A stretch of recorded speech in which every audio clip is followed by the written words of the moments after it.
I think 2 is the best, 1 is the second best, and black is the third best. I think 2 is the best. To those human beings who are of any concern to me, I wish suffering, control, desolation, I can't move, indignities. Throw my controller to the sun, dude. Because I wish them the only thing that can prove today whether one is worth anything or not, that one endures. Life is defined by challenge, by adversity, but most importantly by the way we overcome it.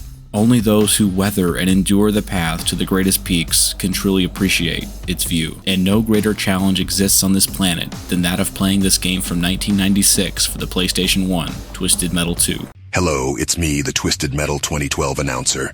I'm here to tell you that you clicked on this video, and now you must subscribe to Drew Desidue, or I will take all the cups from your kitchen. Then what are you going to do? Drink out of a plate? Good luck with that, pipsqueak. Twisted Metal as a franchise is known for many things, not least of which is its sheer difficulty. Staying sharp with speed, strategy, and skill are at the center of any successful Twisted Metal playthrough, regardless of which game you play. However, in the case of Twisted Metal 2, there is a point in which the difficulty ramps up from being a satisfying challenge for most to becoming a frustrating, tedious, and unending march into an overexcited buzzsaw. This game is the ultimate test of the limits of the human spirit. Despite that, Twisted Metal 2 is widely considered the greatest car combat game of all time, combining strategic, high-octane gameplay with a presentation that balances the wacky with the dark in a perfect concoction of elements that many claim the series has struggled to return to ever since. I, however, am not one of those people. I have been completely unable to find myself enjoying this game the way others do. The magic of its greatness forever eludes my dumb brain as I have tried time after time to sit down with this game, only to discover that it refuses to be loved by me. Yet I keep coming back. Like a man driven to madness, I cackle wildly into the night sky, desperately pleading to an uncaring cosmos to make this game make sense. But I guess it's all part of the journey, the one everyone else took before they were indoctrinated into the cult of Twisted Metal 2. The funny thing about journeys are the farther along you get, the harder it is to turn back. So join me as I climb aboard the wagon of sunk cost and trek the treacherous trail of gaming-induced Stockholm Syndrome. Take me, Twisted Metal 2. I'm ready. First, a bit of context on Twisted Metal 2. It was released for the PlayStation 1 in 1996, just a year after the original. It sought out to build on the foundation laid down by the first game to improve and polish and expand every aspect of the gameplay and story experience. The developers at Singletrac behind the first 2 Twisted Metal games were not entirely confident that they would get a second shot at Twisted Metal. They anticipated a commercial flop. They even tried ideas for a completely different car combat game, one that featured hover cars and other sci-fi elements. But after seeing the sales success of Twisted Metal 1, they knew they had to run with what they already set up. From a narrative perspective, Twisted Metal 2 picks up right where the events of the first game left off. Calypso grew tired of his Twisted Metal tournament taking place in just one city, and besides, after 10 years of its metal getting positively twisted, Los Angeles was looking a little rough and no longer suitable for such a prestigious contest. So he decides to take it to the world stage across locations such as Paris, Antarctica, and even a lava swamp deep in Amazonia. Many of the characters and vehicles return from the first game. There are a whole host of new vehicles that further solidify the unique tone and atmosphere that only Twisted Metal can offer. The iconic 2-wheel Monster Man, Axel, makes his debut, along with the Formula 1 racer Twister, driven by Amanda Watts, Grasshopper, a green buggy driven by the ghost of Calypso's deceased daughter, Mr. Slam, a construction vehicle driven by Simon Whittlebone, and Shadow, the purple hearse star of the series, driven by Mortimer, all of which embody the colorful and cartoony nature that this game executed perfectly. The ending movies were completely overhauled from simple walls of scrolling text in the first game to fully voiced cutscenes animated in a comic book style. The writing of the stories also got just as much of a dramatic upgrade and are widely considered some of the best in the series. But that's enough foreplay. It's time to let this game do its thing to me. I went with Thumper for this playthrough because when a game is so shamelessly built to make the moment-to-moment experience painful for all but the few, the proud, the indoctrinated, it helps to have a flamethrower, even if it levels a playing field only about as much as bringing a butter knife to a bear fight does, which is to say that it forces you to get way too close to something that's designed to destroy you. Bruce Cochran, the driver of Thumper, is a man whose name is far too close for cockring for me to overlook that fact. He's tired of fighting every day for his friends, his pride, and his survival, never truly getting ahead, never truly winning. A victory in the tournament means rising above the struggles of yesterday into a tomorrow where his freedom is his alone, no longer at the mercy of the rest of the world, because he'll be the ruler of it all. But before we get there, we have a long road ahead, Bruce. Spoiler alert, this run would ultimately take 2 hours and 23 minutes, including my breaks for existential dread and uncontrollable sobbing. and our first stop is at Los Angeles, the Quake Zone Rumble. This map is the crumbling remains of Los Angeles, following the 10-year beatdown that it received from the past Twisted Metal contests. But Calypso felt it necessary to have one last battle before moving on to spread the destruction to the rest of the world. It's essentially a looping highway that surrounds a raised center area with a few burned out buildings. It's simple in layout, but remains one of the most iconic and recognizable arenas the series has ever spawned. With only 6 enemies to tangle with, it offers a manageable introduction to Twisted Metal 2, and an opportunity for fun that will be ripped away shortly as the game progresses and the enemy's mercy wears thin. There is a not insignificant amount of people who consider the controls and feeling of this game to be the smoothest, most engaging of any car combat game. While I do feel the speed of the game is actually very welcoming, after playing through the gaming equivalent of a panicked cocaine fever dream in Twisted Metal Black, I just don't feel great with the physics or controls in Twisted Metal 2. More often than not, I feel like I'm ice skating on the moon. Perhaps I was spoiled growing up and having my first exposure to the series with the later games like Black, Head On, and the PS3 reboot, where they may not be perfect in terms of, well, anything, but they were at least developed with the lessons learned from the games that preceded them, along with much more powerful hardware capable of allowing for physics engines that just feel better to play with. For my experience, this game just feels a bit clumsy and awkward. As someone who hasn't had their brain rewired by hundreds of thousands of grueling hours studying the nuanced genius of these controls. Case in point, when the simple task of grabbing some health was anything but, with my feeble gaming skills pushed to their very limits as I failed multiple times to coerce my massive pink lowrider into running into the blue health pickup.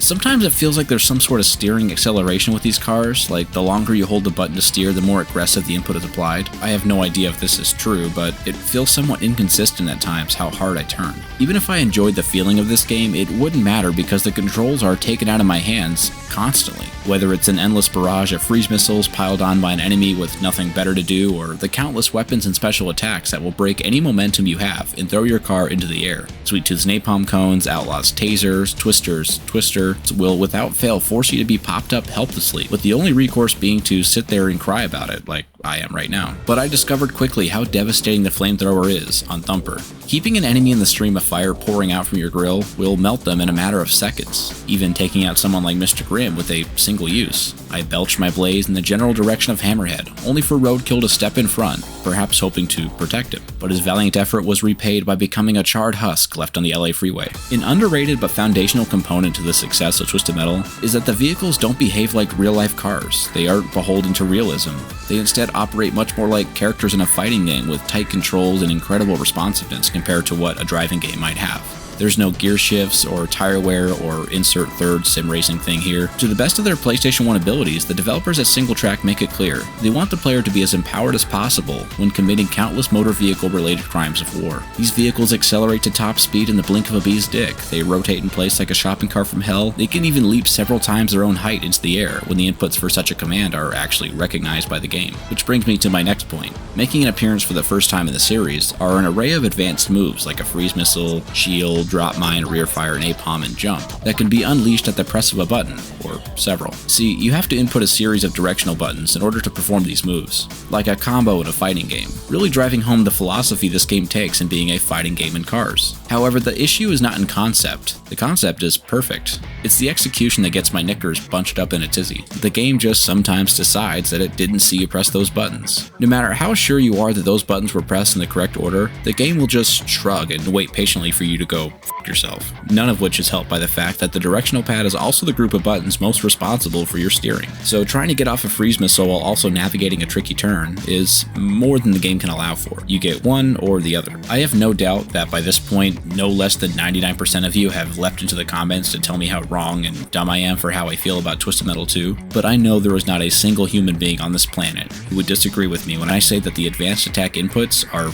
fundamentally broken. I raced to go get health after Shadow gave me the business and found the health pickup hiding in this weird cage across a bridge. It contained a full recharge and an environmental attack, which in this game is always just lightning. I was joined by Hammerhead, who thought a close quarters cage match against a nearly dead lowrider would be easy work for his wheels of death. But things have a way of changing, and I peppered him with a bunch of power missiles until Mike and Stu felt the fires claim them. And like any good Hollywood action film, I chased Grimm, a leather jacket skeleton monster on a motorcycle, in a Terminator-style action sequence sequence with such edge-of-your-seat stunts as jumping over a tire fire, before sending a freeze missile directly into the asphalt and running into a drop mine. The pursuit was concluded by a freeze missile flamethrower combination, like a Trojan fire and ice condom, providing the pleasure and excitement to end this encounter in glorious explosive climax. As all encounters should. With Twister's company, I nuked a couple hot dog stands for their goodies, which featured a distinct lack of tubed ham or whatever hot dogs are made of. Luckily, homing missiles and napalm are on the menu, and I used both to repay Twister for her help. But really more because she low-key pissed me off, because her special is where broken controllers are born. See, when a Mommy Tornado special hates an unsuspecting daddy player just minding their own damn business, out comes a shattered DualShock gamepad 9 seconds later. As much as I had those old urges of mine,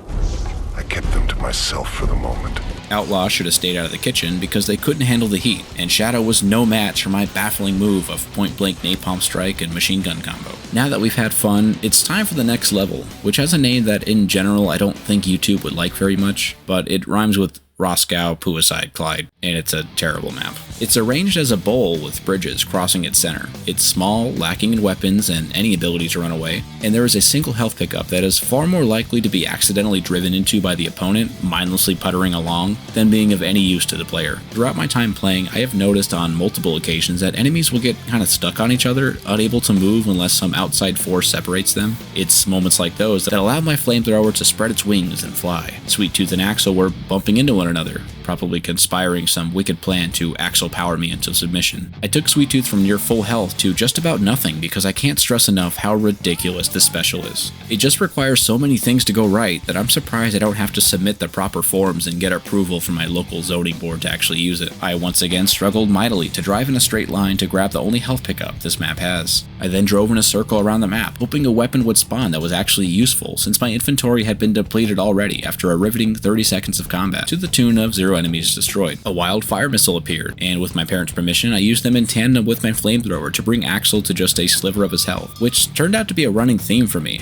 To get opponents on the ropes, only for them to slip the knockout punch and let others swoop in and distract me. Because this is a single-track Twisted Metal game, and that means the AI will throw themselves at you and you alone. Like some sinister hive mind, they work together to torment the player. With some tomfoolery, machine gun fire, and napalm cones throwing my car around like a kite in a hurricane, I finished off Mr. Tooth and turned my sights on my next target, survival. At least until my special regenerates and I have some means of defending myself. Bruised and battered, I found a homing missile and a wounded Axel, who would receive them immediately, and in rapturous glee, his genes along with the rest of him burst into many polygon shards. Axel disappeared. To this day, he has yet to be seen, leaving just 3 enemies, all of which still in good repair. Warthog left the drop mine on the outer rim of the bowl, in perfect line with my path to f*** his shit all the way up, ushering me along into my first death of the run. There will be many more to come. The good news is that respawning means full health and more weapons to use. Warthog dropped more of his signature butt pies as I chased him around the map, his evasion skills greatly outweighing my ability to hunt him down. I instead got roadkill in an ideal spot for cooking him. Warthog, hanging on by a thread, was quickly dispatched with a light bop on the butt, leaving Grasshopper on her own to defend against my flamethrower. I'm just a machine now, but I'm scared the explosion will hurt. With the earth scorched and the enemies defeated, I could finally move on to Paris. Paris in this game is without a doubt the most iconic level, with its exciting colors and grid-like maze of concrete backdropped by a recognizable and interesting location. And oh yeah, you can detonate a beloved national landmark in the Eiffel Tower, because they've had it too good for too long. Back in 1996, it was hard to deny just how enormously cool it was to actually be able to blow something up that big. For all the poop I flick at TM2, even I can't say anything about this. The level itself is a highlight, at least for me, because everything after this is just a parade of pain cleverly disguised as a world tour. As a person of culture and taste, my first order of business was the destruction of the Eiffel Tower, but because of the amount of ass that needed kicking, I ended up destroying Spectre as the money shot took place behind me. After weathering a Shadow special spam, I removed them from existence in what I can only describe as the most Twisted Metal 2 kill possible. A freeze missile followed up by my special, and topped off with slowly bumping into them repeatedly while shooting my machine guns until he died. Warthog was not so easily dealt with, and they finished me off as I ran away. Upon respawning, I found Warthog again, and enacted revenge swiftly with a weird jousting match where I unloaded whatever weapons I had and closed the deal with another patented Drew freeze missile flamethrower combo. Warthog spun in place as the flames overtook him. Grasshopper caught a stray homing missile as she barreled down the Paris streets, forcing a one-on-one with Outlaw, who made a fool of me. They drove in circles around me, stunning me with their taser as I slowly turned to find them, but even with all that, they were no match for my special. I'm making good progress so far, and now we can head on to the next level, and the midpoint of the game. I charged headfirst into Amazonia, the lava swamp with 6 opponents in a boss fight. Out of curiosity, I wanted to see how far I can get with only 1 life. The answer was not very. In less than a minute, I'd already been swallowed by the pools of molten rock, giving me my first restart of the run. I'm surprised it took this long, to be honest. Loading back in, I sprinted towards Grasshopper to secure a quick kill. All it took was a dousing of flames, with a few bonus fire missiles to end her, and cast her wreckage to the sea of volcano spillage. This map is basically a ring of rocks with pyramid structures planted every 90 degrees or so. There is a bridge connecting 2 of the sides, with a health pickup in the center, and a small island sitting off to the side as a respite from the utter chaos unfolding in the main section. A volcano can be seen erupting off in the distance. It doesn't affect gameplay, it's just kinda cool, I guess. Mr. Grimm was next to feel the burn, his leather jacket providing no resistance from the jet of superheat bellowing from Thumper's front butt, though it was a light tap that did him in. His frantic escape led him to run and jump and swerve, hoping to get away, only to end up running directly into me. And because ramming is what it is in this game, my lowrider won that exchange, and our most feared opponent was dispatched. Shadow showed up late to help Grimm, and was subjected to a napalm uppercut, which is quickly becoming a favorite attack of mine, as the napalm in this game is basically useless except when it's at a very specific distance. It lobs up into the air and falls down with the same range every time, with some minor homing ability. But if you are rubbing up against an opponent, you can force feed them the blistering ball of fire for decent damage, with some lingering burn damage to boot. With Shadow weak, I tossed a power missile into the distance, boosting my ego and confidence in myself dramatically. Axel was led into another hidey hole of mine where my flamethrower was waiting for them. Maybe I really can do this. Spectre was pummeled with ease by my fire missiles and napalm. Once again, this put Outlaw and myself in a 1v1 on Rust, where I froze them but was countered by a power missile that completely threw me off from giving my flamethrower a chance. Like they did on Paris, they made a fool of me by making it unnecessarily difficult to hit them. They even rolled me over, which completely undermined my newly found confidence. How could I be some torrential force of ass-kicking if I was stuck on my roof with my belly exposed? They finished me despite having basically no health at all. As the only remaining witness to my embarrassing performance, my respawn meant making a desperate sprint to find them and take them out. Outlaw's scream served as a mating call for the oft pain in the Chungus minion who has been downgraded from his place as the final boss of the first game. He woke up from his nap and rose from the lava looking for one of my holes to destroy so he can continue his unholy warpath to Calypso. Now that I think of it, it would be cool if choosing minion as your vehicle would start your playthrough on this level as a one-on-one against an opponent who would have won their battles up to that point, where you would then continue from there. Anyways, there were actually no trouble at all if I just stayed on his side where his free spam special couldn't get to me. A couple flamethrowers later and he was eliminated from contention just as quickly as he entered. Which now brings us to the point where the game takes off the gloves and fully inserts its fist up your ass. Our next stop is the rooftops of New York, where we face another batch of 6 enemies, who have now been given full access to their bottomless supply of cheap tactics and rage-inducing nonsense. Axel, in the span of 5 seconds, unloaded his power more times than my brain can count, which admittedly isn't much, but was still enough to evaporate my health bar. Warthog was waiting for me in my escape to finish what Axel started. Just when I started to think I can cobble together the most improbable comeback in the history of Twisted Metal, Mr. Slam dashed any hope I had in an instant. Ladies and gentlemen, I give you Mr. Slam, picking me up and discarding me like a child bored with a toy. And before I could regain control from my tumble, a barrage of freeze missiles rained down and he continued his rampage. Long after I had been destroyed, he kept smashing my ruined car. No one will ever be as high or as great as me! Damn it! I am Simon Whittleborn! Respawning put me on a rooftop with Sweet Tooth, whose napalm cones were unleashed with reckless abandon, each one throwing me around with little regard.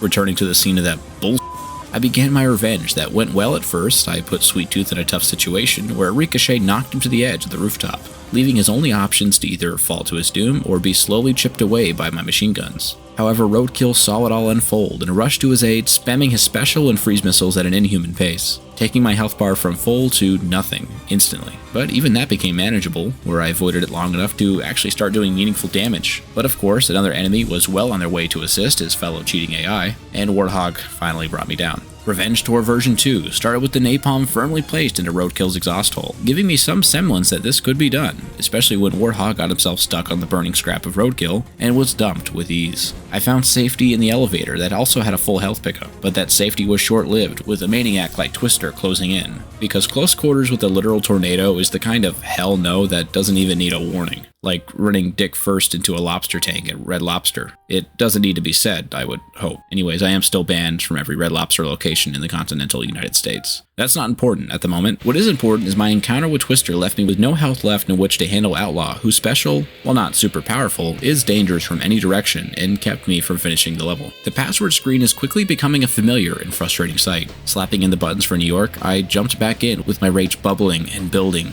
under the surface. Ladies and gentlemen, I give you Mr. Grimm, hitting me down with freeze missiles while his specials bury me. When he allowed me enough time to back away and throw a shield up, his special kept coming and knocking me back, taking away any momentum I would need to finally escape. This game is revealing itself to be one that any contact with an opponent means assured destruction. The only way to deal with these fellas is to get the drop on them and don't stop shooting until they stop moving. Give them any room or time to land anything and you might as well give up right then and there. I pillaged a locker room for anything that can give me a chance against the onslaught. I found nothing useful except a remote mine that I left in the swimming pool like a wayward turd lurking for unsuspecting pool patrons to brush up against it. That person ended up being Grimm, who fell directly onto it. Now that my dominance has been established in this dank pool place, I waited for more opponents to come down and challenge me on my terms. Twister took the bait and met an unfortunate fate in the halls of this weird rooftop pool thing. Outlaw remains a huge pain in the dingus and moves in the weirdest way. Using the minimap to keep track of them is a fool's errand because they seem to avoid the player's sight at all costs. But after a while they got tired of waiting and became another notch in my flamethrower belt. Okay, that wasn't too bad, some cheap tactics, but it was overcome without too much trouble. Now moving on to Antarctica, an arena built from a sheet of ice as it breaks apart and falls into the ocean as the battle goes on, which does a great job to show how environments are made much more dynamic, allowing players to feel like the destructive force they inflicted on their opponents could be shared with the world around them. Walls, buildings, even beloved national monuments can be destroyed and in some cases, like we saw with the Eiffel Tower, alter the levels to reveal hidden areas, encouraging players to explore their surroundings while also honing their skills to gain the upper hand. My brain must have already been poisoned by the dreaded rot of Twisted Metal, because I jumped straight into Antarctica without resetting my lives, knowing full well that I had about as much of a chance of surviving as these icebergs do. Although if I had immediately quit to the main menu to use a password, I would have missed out on Shadow going down with the ship to merge with the infinite icy expanse. This level took more tries than I'd cared to admit. One thing to note way too late in this run, where I'd already been beaten and slapped around by the AI, is that it helps to treat every enemy like a particularly anxious horse, where getting directly in front or behind them is asking to be kicked in the balls with otherworldly power and precision. Most enemies who aren't Twister and Outlaw are completely useless when approached from the side, but once they rotate 90 degrees towards you, they instantly transform into an unceasing machine of destruction. After a few passwords shoved into the game's menu hole, I eventually found a rhythm and tore through the competition like a potato-shaped boulder rolling down a bumpy hill. It was far from smooth, but it got the job done. I got Hammerhead snared on my trap, getting him by surprise on the lone iceberg, narrowly escaping a collapsing ice chunk before slamming a ricochet into Axel, who put up little resistance to my big bouncy ball. Grimm took just a few homing missiles, and Twister received a certified classic freeze missile flamethrower combo to finish the level off. Up to now, we have made decent progress. Some Mr. Slam-shaped speed bumps along the way, but nothing that a flamethrower couldn't burn a lowrider hole through. Here's where the run grinds to a screeching, deafening, and frustrating halt. Here is Holland. 9 enemies packed into a rectangle with the only cover being 2 windmills on either side. That you have more chance to win the lottery while getting struck by lightning than those 2 windmills remaining standing by the end of the contest. Like a twisted badge of honor, some people hold this level as the best the game has, but I refuse to believe anyone actually prefers this nightmare in prairie form over Paris or Hong Kong. Saying Holland is anything but a Cold War era torture chamber designed to drive men to hopeless insanity in record time is just a flex. But like a weird one, like bragging about the amount of worms you could eat if someone dared you to, I just don't believe you. Here is every Holland death I had in order. Number 1, Grim Freeze Spam. Number 2, Warthog Spectre Shadow Triple Team. 3, Shadow Sneak Attack from the tall grass. 4, Shadow Sneak Attack while I struggled to blow up a bale of hay. Number 5, ran into my own Rico, which is somehow a thing. 6, ladies and gentlemen, Mr. Slam. Number 7, trapped in a windmill. And this one's not a death, but look at this complete bullshit. I line up the perfect power missile shot to take down a weak Shadow only to have Spectre rear fire a Rico at them in order to push them out of the way, knowing that they're not able to hurt each other. Just come on, man. Number 8, Spectre rear fire Ghost Missile as a heat-sinking middle finger. Number 9, Warthog Snipe. Number 10, Grim Fire Missile out of nowhere. Number 11, not even 25 seconds later, I got boomeranged by Roadkill. Number 12, not even 25 seconds after that, I got slammed by the Slam Man himself. Number 13, You know, this will actually take literally an hour to show every death I had trying to beat this level, so I'll just skip the attempt that actually got me somewhere. Destroy it. I started with some strategy, a first for me, setting sights on getting Sweet Tooth out of the picture as quickly as possible. Undeterred by being utterly blown away by Rico, I kept up the pace on these enemies who have taken valuable shreds of sanity from me. Hammerhead felt the flames, and not just the ones they had airbrushed on the side of their monster truck. Grasshopper caught a few power missiles, while Axel was lightly tapped into submission. Twister stood still as my car barreled into her. Roadkill also caught a few power missiles, earning me a couple long shot medals. I scored a sick double kill on Grim and Warthog, who were the last two real threats left. Now with Outlaw being the only enemy left once again, they don't seem to be much of a threat here. With the wide open nature of this map and their reliance on close quarters, their tactics of frantically avoiding line of sight with me was negated entirely. I kept my distance and chose my shots carefully, and finally reached the summit of Twisted Metal 2. Now that I've been forged in the fires of Holland, I emerged not a boy, not a man, but an unstoppable warrior of limitless capability and sexual prowess. Now for the victory lap on Hong Kong. This map is another urban grid-like formation with enemies simping hard for your explosive demise. It's no slouch as a level, but anything is preferable compared to Holland. I did my best to single the opponents out so I wouldn't get overwhelmed by trolling through the metro tunnels until I found a dot that wasn't surrounded by thousands of other hungry dots. Spectre came up first and trashed them before Hammerhead came running in to help, where I singled them out too. The gauntlet of enemies kept coming one after another, and I found myself in a high-speed chase down the streets of Hong Kong that ended as many Twisted Metal 2 engagements do, by bumping into my opponent repeatedly. It was merely a Pyrrhic victory though, as it left me with little health to deal with Warthog, who just gave me a big ol' blast. Shadow was my first enemy when I respawned, who got sent to the Gulag, but not before leaving me in rough shape.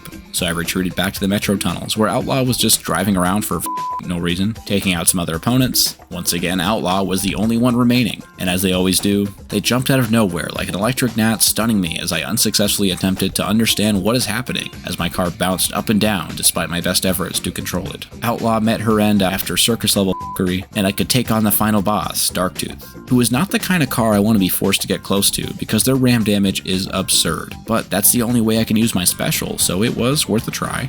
I came close, but with only one life left after my battle against Outlaw, I was forced to use another password, this one specifically for Darktooth. This playthrough has taken far too long and my brain can only handle so much of this game. Reckless flamethrower flames lighting up the deserted city streets, Darktooth failed to be a worthy boss when I had the benefit of extra lives, and its stupid head even more so. With the contest won, we receive our wish from Calypso. Our wish is to rule the world we just spent the last 8 levels destroying, which means Thumper can rule over nothing, or whatever, I don't know, I have no energy left for this. Twisted Metal is a game, a hard one. Is it good? Who knows? Maybe someday I'll have poured enough time into it to be qualified to answer that question, but for now, all I know is that it's exhausting and my brain is on the verge of breaking off and collapsing into the sea, like an Antarctic ice shelf. Have a good day. When the lights are low in this place, you get plenty of time for f***ing. Come from every direction. And now you must subscribe to Drew Desidue,